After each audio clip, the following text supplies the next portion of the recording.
കേസുകൾ എടുക്കുന്നതിന് ഡൽഹി പോലീസ് ശ്രമം ആരംഭിച്ചതായിട്ടാണ് വരുന്ന വാർത്തകൾ. ഗുരുതരമായ വകുപ്പുകൾ ചേർത്ത് രാഹുൽ ഗാന്ധിക്കും അതുപോലെ തന്നെ പ്രിയങ്ക ഗാന്ധിക്കും KC വേണുഗോപാലിനും ഖാർഗെയ്ക്കുമെതിരെ നടപടിയെടുക്കുന്നു എന്നാണ് വാർത്തകൾ വരുന്നത്.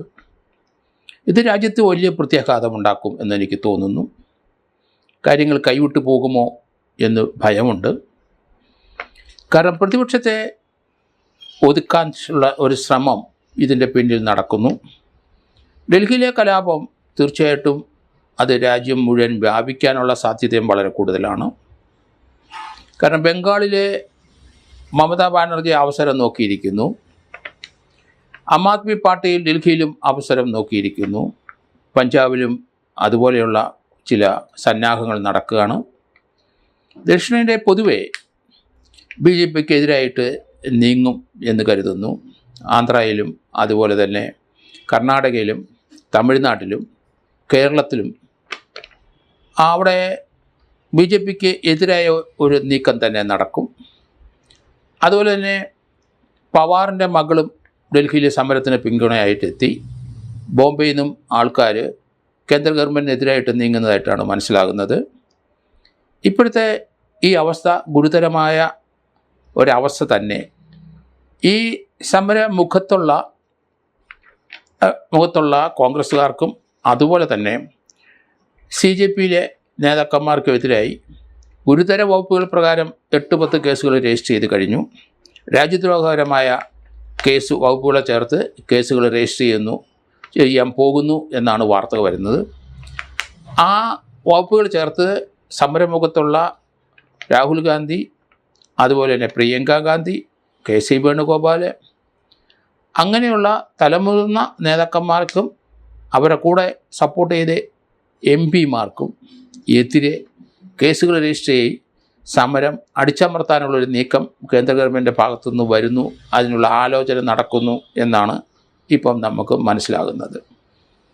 ഈ നീറ്റ് പരീക്ഷയിലെ ചോദ്യപേപ്പർ ചോർച്ചയുണ്ടായി.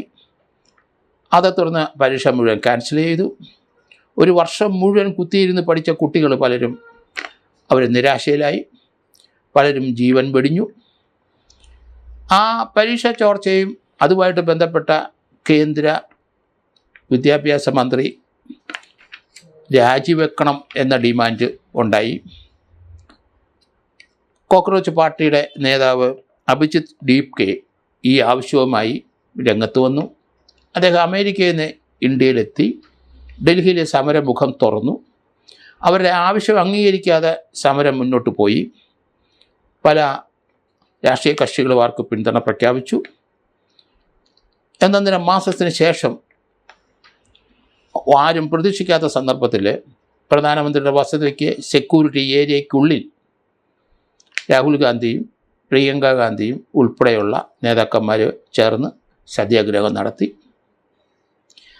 ആ സത്യാഗ്രഹത്തോടുകൂടി ഭയപ്പെട്ടു പോയ BJP പാർട്ടി അവിടെ കേന്ദ്ര ആഭ്യന്തര സെക്രട്ടറി ഉൾപ്പെടെ ധർമ്മേന്ദ്ര പ്രധാനും അവിടെ എത്തി സംസാരിച്ചു. പാർലമെൻറ്റിൽ ചർച്ചയാകാം, പ്രശ്നം പരിഹാരം ഉണ്ടാക്കാൻ ശ്രമിക്കാം. പക്ഷേ രാജിയുടെ കാര്യം ആരും പറയുന്നില്ല. രാഹുൽ ഗാന്ധി അതിൽ ഉറച്ചു നിന്നു, CJPയും അതിൽ ഉറച്ചു നിന്നു. രാജിക്ക് ഒരു മന്ത്രിമന്ദിരത്തിലും CJP നേതാക്കന്മാരാരും വരില്ല എന്ന് പറഞ്ഞു കഴിഞ്ഞു. പാർലമെൻറ്റ് ചർച്ചയ്ക്ക് എടുക്കുന്നത് രാജി കഴിഞ്ഞിട്ട് ചർച്ചയാകാം എന്ന് കോൺഗ്രസും പറഞ്ഞു. അതുകൊണ്ട് കാര്യങ്ങൾ അത്ര പന്തിയല്ല മുന്നോട്ട് പോകുന്നത്. BJPക്കെതിരായി, മോഡിക്കെതിരായി, അമിത്ഷായ്ക്കെതിരായി ശബ്ദമുയർത്തുന്നവരെ ജയിലിൽ അടയ്ക്കാനുള്ള ഒരു നീക്കം നടക്കുന്നുണ്ട്. രാജ്യം പ്രക്ഷുബ്ധമാകും, കാര്യങ്ങൾ കൈവിട്ടു പോകും, മോഡിയുടെ ഇമേജ് പോകും. മോദിയുടെ ലോകരാഷ്ട്രങ്ങളിലുള്ള സഞ്ചാരങ്ങളൊക്കെ നമുക്കറിയാം. രാജ്യത്തെ നയിക്കാൻ കഴിവുള്ള ഒരു നേതാവ് തന്നെയെന്ന് ലോകരാഷ്ട്രങ്ങൾ അംഗീകരിച്ചിട്ടുണ്ട്. പക്ഷേ ഇവിടെ കാര്യങ്ങൾ വ്യത്യസ്തമായി നീങ്ങുന്നു.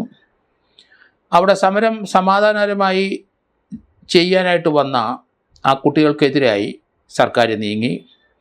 അവർ കോടതിയിൽ നിന്ന് അനുമതി വാങ്ങി. സർക്കാരിനെതിരല്ല ഞങ്ങൾ സമരം ചെയ്യുന്നത്, നീതിക്ക് വേണ്ടിയിട്ടാണ്. ഞങ്ങളുടെ സമരം ഇവിടെ നടത്തുന്ന ഭരണഘടനാപരമായ രീതിയിൽ തന്നെയാണ്. ഞങ്ങളുടെ മൗലിക അവകാശങ്ങൾ ആ പരിധിക്കുള്ളിൽ തന്നെ നിന്നുകൊണ്ടാണ് സമരം, അക്രമത്തിനല്ല ശബ്ദമുയർത്തുന്നത്. പക്ഷേ കോൺഗ്രസ് പ്രതീക്ഷിക്കാത്ത സന്ദർഭത്തിൽ അപ്രതീക്ഷിതമായ രീതിയിൽ പിന്തുണ പ്രഖ്യാപിച്ചോടെ ആ രംഗം കൂടുതൽ കലുഷിതമായി. ഗവൺമെൻറ്റിന് ഗത്യന്തരമില്ലാതെ വന്നു. ഒരു സമാധാനപരമായ നീക്കം നടത്തി നോക്കി പരാജയപ്പെട്ടു. ഇനി കാര്യങ്ങൾ പൊതുവെ അത്ര പന്തിയല്ല.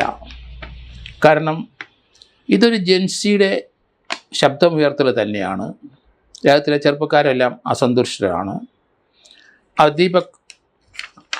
അഭിജിത്ത് ദീപക് പറഞ്ഞത്, പരീക്ഷാ പേപ്പർ ചോർച്ച മൂലം നിരാശരായി മരണമടഞ്ഞവർക്ക് 1 കോടി രൂപ വീതം കൊടുക്കണം.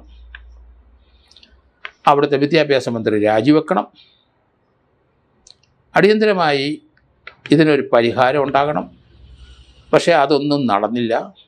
ദിവസങ്ങൾ നീളുന്നു, മാസങ്ങൾ 2 പോകുന്നു. അപ്രതീക്ഷിതമായി കോൺഗ്രസ് ഇവർക്ക് പിന്തുണ പ്രഖ്യാപിക്കുകയും ചെയ്തു. അതുകൊണ്ട് ഇപ്പം കാര്യങ്ങൾ അത്ര നല്ലതല്ല. ഇവരെ നേതാക്കന്മാരെ എല്ലാം രാജ്യസുരക്ഷാ പ്രകാരം അവരെ ജയിലിൽ അടയ്ക്കാനുള്ളൊരു ശ്രമം അണിയറയിലെ പോലീസുമായി ചേർന്ന് നടക്കുന്നു എന്നാണ് വാർത്ത വരുന്നത്. അത് തീർച്ചയായിട്ടും നല്ലതല്ല. അവരുമായിട്ട് സംസാരിച്ച് അവരുടെ ആവശ്യങ്ങൾ അംഗീകരിച്ച് ഇത് സെറ്റിൽ ചെയ്യുന്നതാണ് നല്ലതെന്ന് ഞാൻ കരുതുന്നു.